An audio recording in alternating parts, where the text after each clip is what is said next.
What's happening, everybody? Thank you so much for taking some time out of your busy day to watch this video. Hit like, share, hit subscribe, leave some comments below. But first and foremost, go to my website, DaneCarter.com, and download my free new book. It's called The 100 Doors. It is the blueprint to financial freedom, the blueprint how to invest in real estate, take your life to the next level. DaneCarter.com, go get my free book. What's happening, everyone? We are back at it again. Today, Saturday, we're going to go to this event. I'm actually giving a keynote for a really good friend of mine. His name is Troy.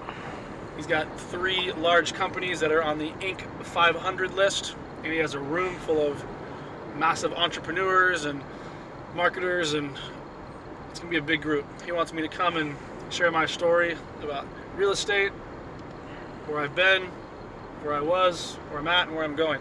So it's going to be fun. Stay tuned.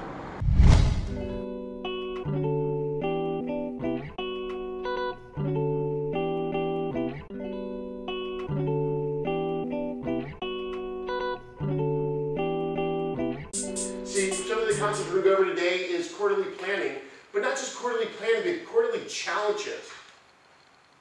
What's going to excite you to get out of bed personally? What's going to get you excited about your family life? What's going to get you excited about this body that we have to go through this earth in? If this body starts falling apart, everything else will fall apart in our lives. Whatever's required around us. Like, we have this life of like slavery sometimes, and then all of a sudden we get out of that into scarcity because we're like, okay, we're kind of free, we're making a little bit of money, we're surviving, and we're kind of like, okay, we're living in scarcity. But then someone showed us more, like, oh, I can set up a security. We learn how to have investments. We learn how to have our own income. We create our own jobs. We create our own thing. My name is Dane Carter. Very nice to meet all of you. Joy, thanks for having me, my man. It was really important for me to start to understand who I was as a person, who I was as a kid, who I was as a man as I grew up. But I always had that, like, I was raised poor.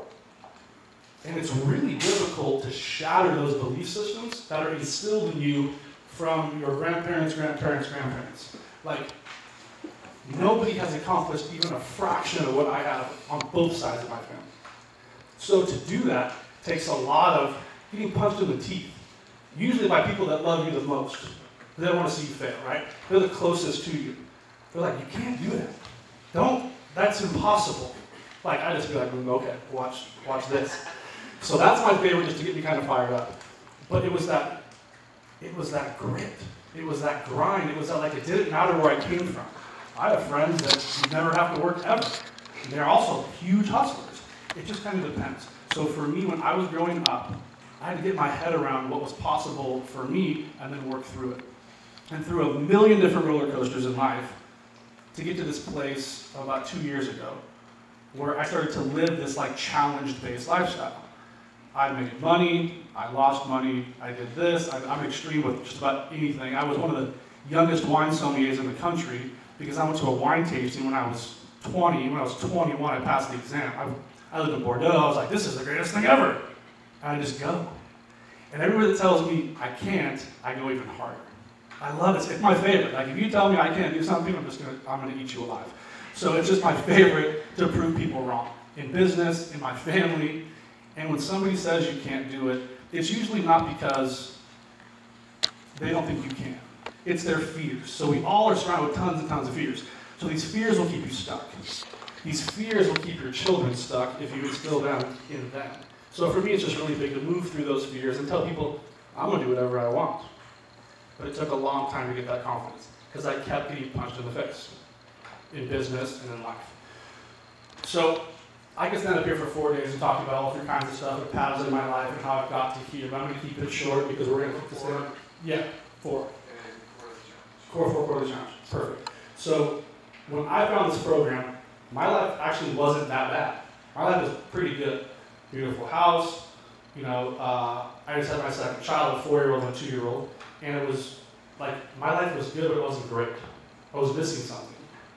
What I was missing was the structure around how to collapse time and get a lot of stuff done. The beauty of this in the Core 4 is it puts you in power in the morning to do whatever you want. Doesn't matter what you're going to go do. You can go to a meeting, but you feel incredible. So for me, I had to hit these metrics every single day to get myself to a place where I could actually succeed over and over again. But by doing these, it does something to your mind, and it changes what you believe you can actually do and what you can accomplish. Just by systematically doing these little things every day, just 4 things. And my first challenge was, and it's crazy because I always go way too much. I'm gonna do this. I'm gonna do an Ironman, And then I got hurt, and I was devastated. Right, I had these big goals and big targets I was gonna hit, and I'm like, oh, that one's done. So my old self would have stopped. Didn't hit that metrics. I'm done. What this program has taught me, there's this beautiful little gem called a course correction. So you don't have to stop. You just have to turn and do something else. So I was injured, so I couldn't run. And I could still swim, I could still ride and race my bike, so I did that. And then I crashed on my bike, so then I had to course correct again. But I was still moving in the direction of getting something done. I was going to teach a meditation class. I love meditation, but for a lot of years, it's changed my life dramatically. So I was going to just have a very similar group to this and teach meditation, why it's important, why it makes sense for you in business, why it makes sense for you just in your life. And I did. And it was great. So I did it for free for 1.5 years. And it changed all these people's lives just because I was doing this for myself and for my family. There's so many opportunities out there, it's ridiculous. Once we get this framework that Troy's talking about here, this core 4, these things, this challenge-based lifestyle, you can kind of do anything. It gives you a little bit of a superpower. So that was body, being balanced. I was almost divorced 2 years ago. Divorced. My life wasn't that bad. We just weren't meshing. My wife and I just weren't, we couldn't figure it out. This forced me to go all in on my marriage. I can't even tell you guys the power of a Post-it note. To not be doing much and then put a heart on a Post-it note and put it on your spouse's mirror when they wake up in the morning or on their steering wheel. I always get goosebumps. Things just start to change. And it doesn't happen overnight. But these changes that you do create big impact. And your kids, I have 2 and 4-year-olds, they're my world, they're my why. They're my why I do everything. So it was Post-it notes. Little hearts. They can't really read yet. Hearts work great. And to watch them learn what I'm learning, to watch them get to follow me, lead by example, and leave kind of an old family heritage behind, is legacy. The legacy play for me changed my life. And I just never look back. A big reason why I do what I'm doing, a big reason why I invest the way I invest, is for my legacy, for my kids, my family, and everything else. This gentleman over here follows me. And we film stuff, and we put it on YouTube, and we do all this different stuff. And all the stuff I put on YouTube was just picked up by all these big networks, and it's all great. It's all free. Most of the stuff I do is free. It's for legacy. We were talking about it earlier. I do it for my kids. People think I do it for my ego, I do it for money. I do it for my children. And no one understands that. Business is last. It's the last thing I think about. In the morning, first thing I do. Meditation. And I skip right into a 5-minute, point of gratitude. Right? What am I grateful for? Right here, that's it. And it changes every day. I just listen. This voice that we talk about. I listen to the voice. That's it. I just listen to it. I run 5 companies. Stuff comes at me 2x4s on fire. And if I turn that little phone on before I'm supposed to, it gets real ugly real fast. So I have to create that space to have the capacity to do what I do at this level. The beauty of this program is it literally gives you capacity that you could have never imagined. And you get to track it, and you keep it simple. It's the simplest form of this game. So this is just, even if you just take one little thing and you just do the body part to start, give yourself permission to just try it. If it doesn't work, course correct and keep trying doing something else.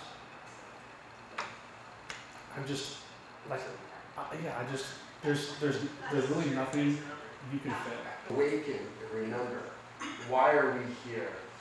What works for us? How do we live this life that we want to live and bring into it what we want? And so we hear stories like this, what showed up for you? As he's sharing from his heart and his passion, you could hear him talking about his kids and his why. You could hear about his workout specifically and the results he's getting. What showed up for you? Like what triggered, say, like, oh, I want to really work on this. I want to apply this to my life. I want to digest this. I want to do more of this. I want to transform this about who I am.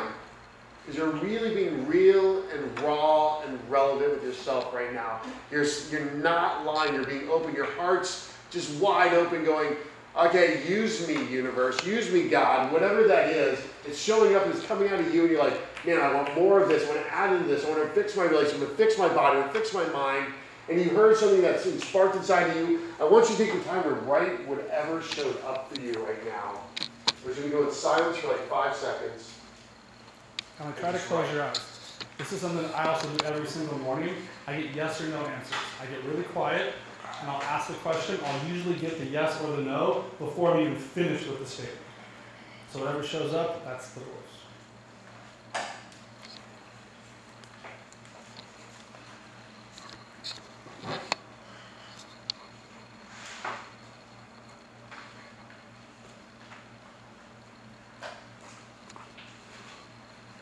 Come back in the room. So we're going to have you up here real quick.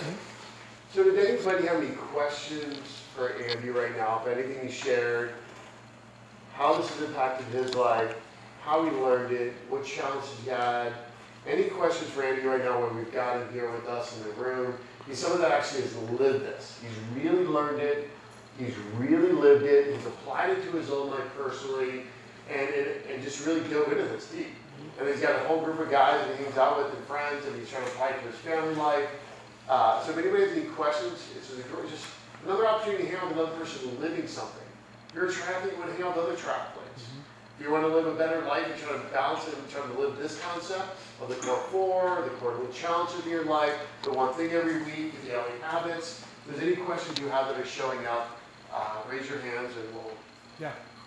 I love Q&A. So if there's anything anyone got. Evan? I'm a fellow triathlete. I got multiple businesses, and I feel like I just want to kick ass and take names and don't stop. I get into the meditation, or I get into doing the weekly reports, and I feel like my energy slows. I feel like even going on the app and reporting in, I have a challenge going from like 100 miles an hour, and it feels like it's like 5. And it's the hardest thing for me to do. I recognize there's probably an abundance of return that I'll get from doing it. My kids, my wife will too. But it's really a hard tendency from going full throttle to slowing down. I feel like you're a full throttle guy, and you've got leverage on me right now. Talk to me about how you perceive doing those things as the very best things.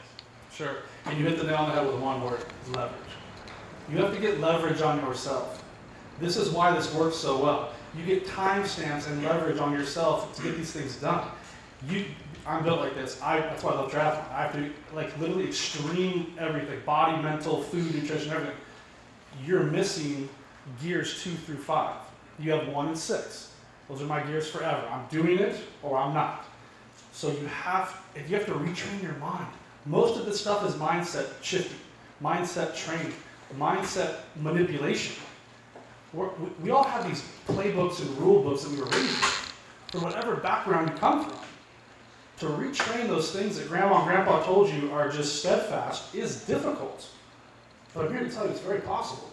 So if you can get leverage on yourself to say, Wednesday at 2 o'clock, I'm going to have 3 meditations, and however that looks, so you get to check that box. It becomes easier.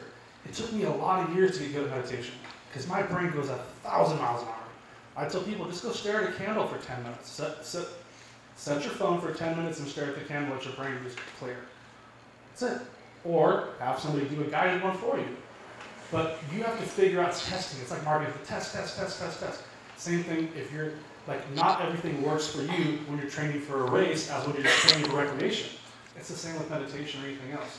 But those excuses that we easily come up with, oh, I can't do because of this or this, or I feel like this, you're telling yourself, you're giving yourself an out already. The non-negotiable is the part that works. And it's who do I have to become to execute this? I set goals so big they scared the shit out of me.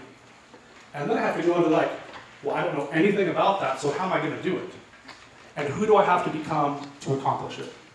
Because the person that's standing here today couldn't do this 6 years ago. and wouldn't have done what I've accomplished a long time ago. It's leverage. It's leverage, man. Just get it on yourself, and when you write it down, it comes out of your mind, goes into the universe, and becomes fact. What you do with it is up to you. But don't give yourself an out. Ever. Anybody else have any questions? Right.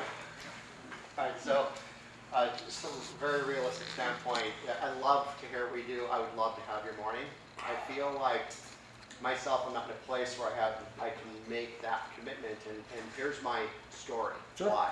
Yes, I've taken on some bigger things, opening my own office, have a team of people underneath you, you've got a staff you have to take care of. And while I have a level of success, I feel like I always have to have my foot on the gas pedal. Mm-hmm. And if I take it off at all, everything kind of collapses around it. So what do you say? Because when you were first sharing that with me, I'm like, well, yeah, of course you could do that once you already reach this level. Right. Right. But I feel like my story is I'm not in that place to be able to make that commitment, because if I take the pedal, my foot off the pedal, it doesn't run anymore, and I can't do that. Okay. So, what's your thoughts? So have you guys talked about stories at all in here? Last time we went through the stack. Okay. So some of the group actually saw the stack in Byron Katie's work, and we went through it super fast. Okay. Today, just the general concept of it, not okay, cool. Yeah. So if you want to talk sure, just a little bit. And you hit on the head. It's a story. It's a story that you believe to be true that's not. So once you walk through that, because you just gave me like 9 excuses of why you can't, and it's just not true. Like, I gave myself those excuses for years. I can't work out in the morning. I'm not a morning person. Become a morning person. Like, that's it. Like, just do it. Like, you've built a practice because you're a smart person. You have the skill set to do it. You should probably have the skill set to put some things in place to give yourself freedom. Do you want a job where 100% you have to do everything all the time? It's not a job, it's prison. One reason why I live real estate. My tenants pay for everything. Pay for my mortgages, pay for my lifestyle, pay for my they pay for everything. But that was a choice. Now, you have an amazing practice, I'm sure, but that foot on the gas all the time, without the morning ritual, can only go so fast, so long. You will crash. You'll burn out, everything will suffer, 100%. How do I know? Because I've done it over and over and over again. I've tested. I've tested what works for me. I know what works for me. And I know what doesn't. And my wife now knows if I miss something. She's like, whoa, whoa, whoa, whoa. What's going on here? I'm like, oh, I didn't do this today. No shit. So it's important for me to put those things into place for the benefit of my family. You're talking about business. I'm not talking about business. When the home is perfect, or at least close to it, and the body is sound, secure, and strong, and you're connected to whomever you're connected to, business will take off. I promise. I've seen it too many times with too many men and women. Your excuses they're just excuses. They're stories. They're not even close to true. So it's a choice. You get to choose that story, or you can choose to tell yourself a different one. The choice is 100% yours. I'll probably meditate in the morning. It helps. Who else has a question right now? In the back? Yeah. Do you want to hand the mic real quick? Run over here. Used to moving around crowds. I'm good. Hi. So my question is with regard to, you were sharing about your marriage being about over. Ooh, it was. So this process sounds like it's all, what I control, what I do, what I commit to. I lose one full weekday every day by getting home at 3 o'clock every day. I made a commitment to my kids when they were born. And that's, if you do the math, that's 1 week a month. That's a long time to not be working. But my family's a bit more important. But the divorce part was me blaming my wife for a lot of stuff. That was just my stuff. The stack, the beauty of the stack, it is a tool that will make you wildly accountable. It'll take all of your victim stuff and basically punch you in the face with it. It's like, nope, your fault. Yeah, but what about that? Nope, your fault. But what about this? It's still 100% your fault. Once you start owning everything, and everything is your fault, it's amazing how much space it creates, how much energy you're not wasting. And you're not giving it away.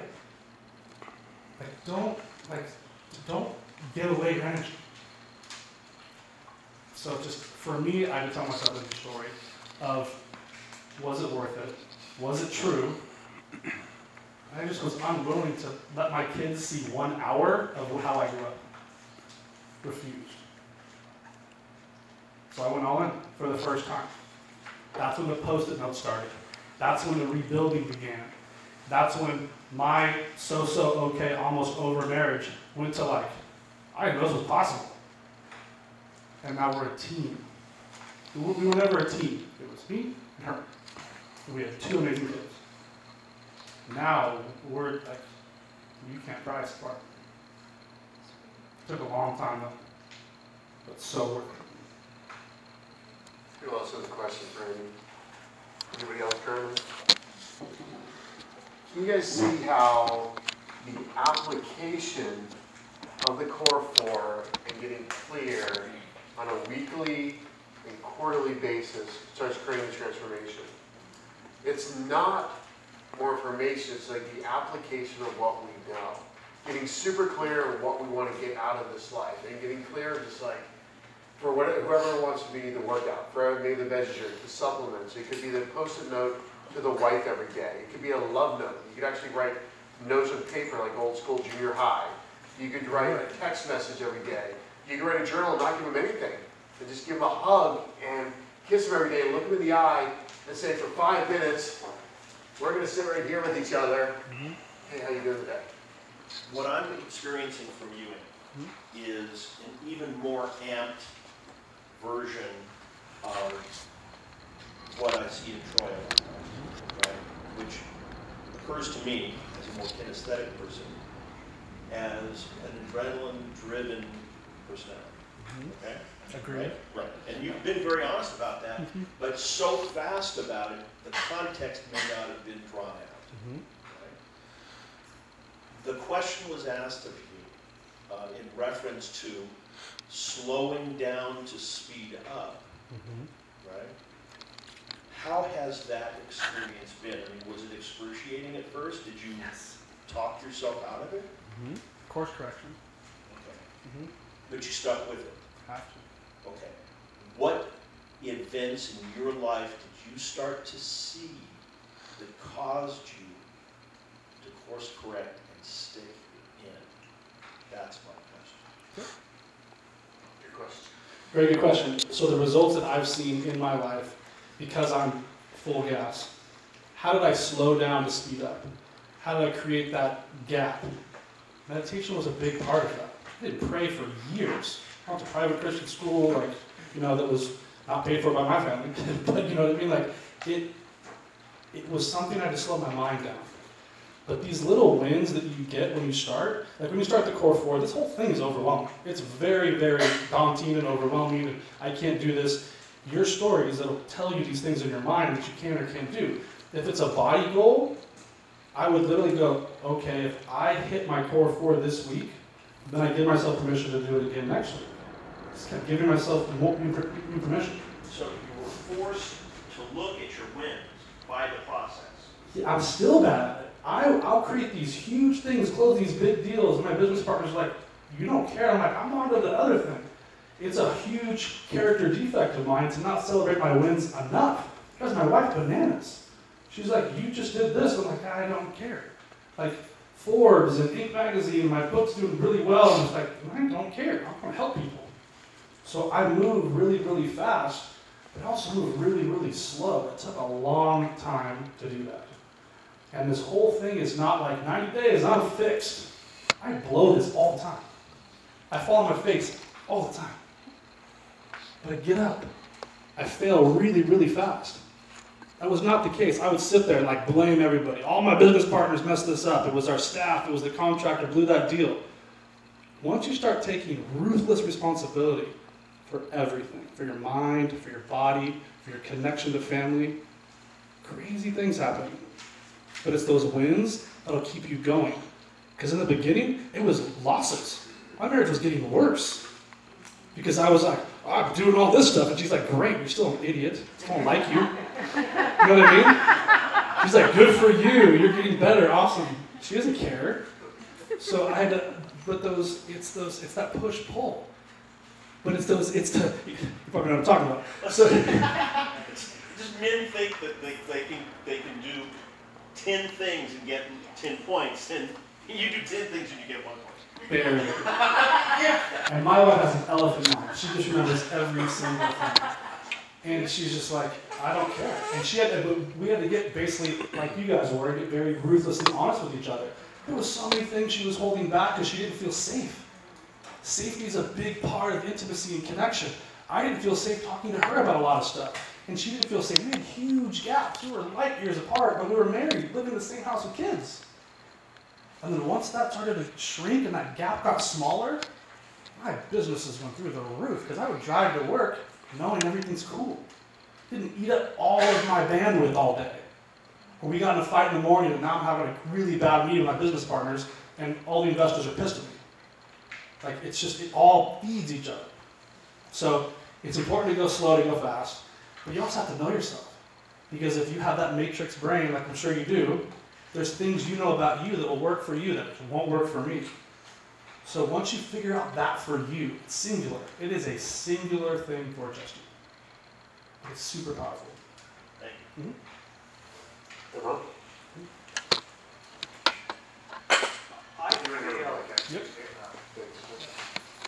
I fail and take responsibility that I let things in business affect my personal life. Mm-hmm. I take responsibility for that. What have you done?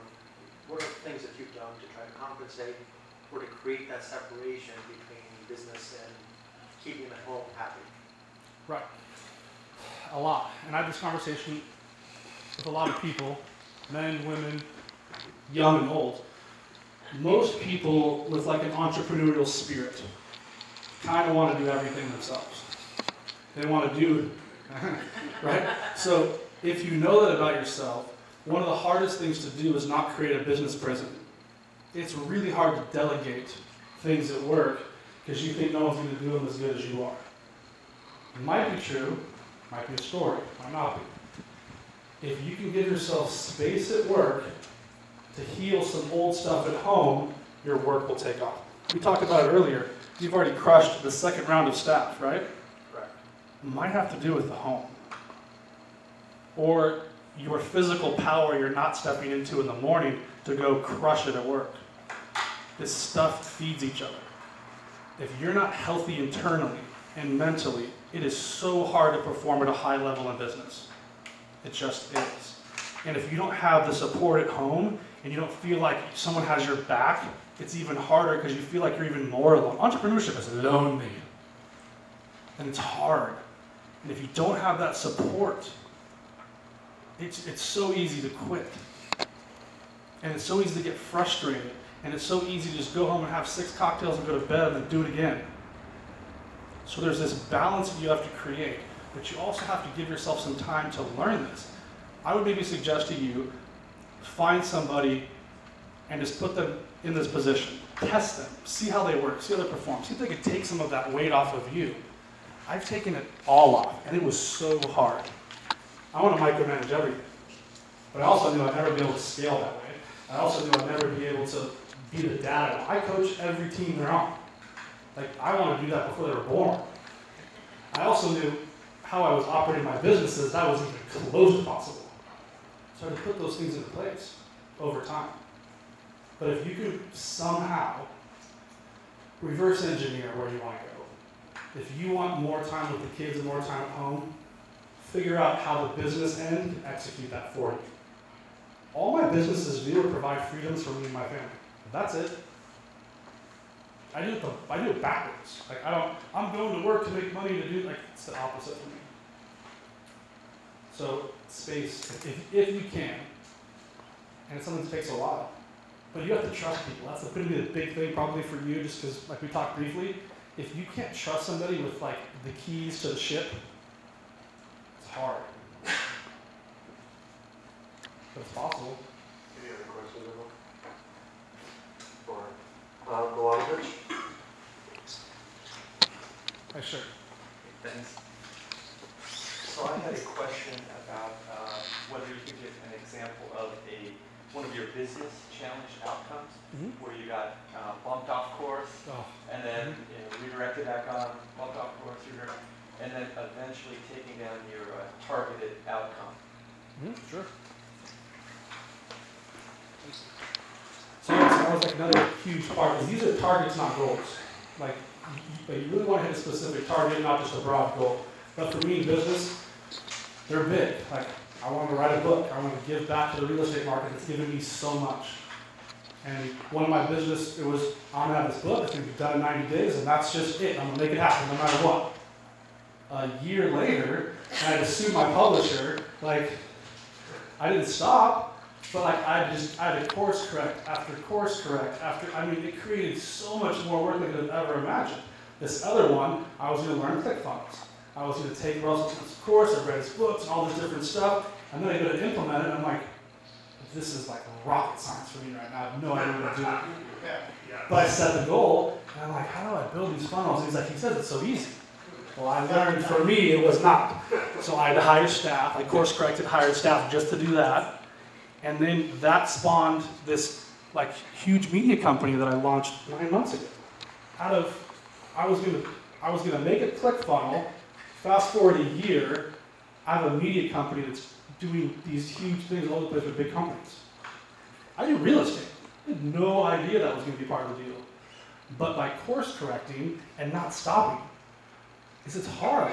I didn't learn this stuff. I used to use Facebook to post pictures of like my friends. I never used it as a business platform. And now I'm almost at mastery level with all those platforms, Instagram, Facebook, Snapchat. It's the future of business. And if I didn't want to get left behind, I would wake up in like a panic because I felt the market leaving me behind. Which wasn't 100% true, but this is the space. This is digital. This is going live on Facebook for eternity. And Facebook ads are like $9. Where can you do that at that kind of scale? It's impossible.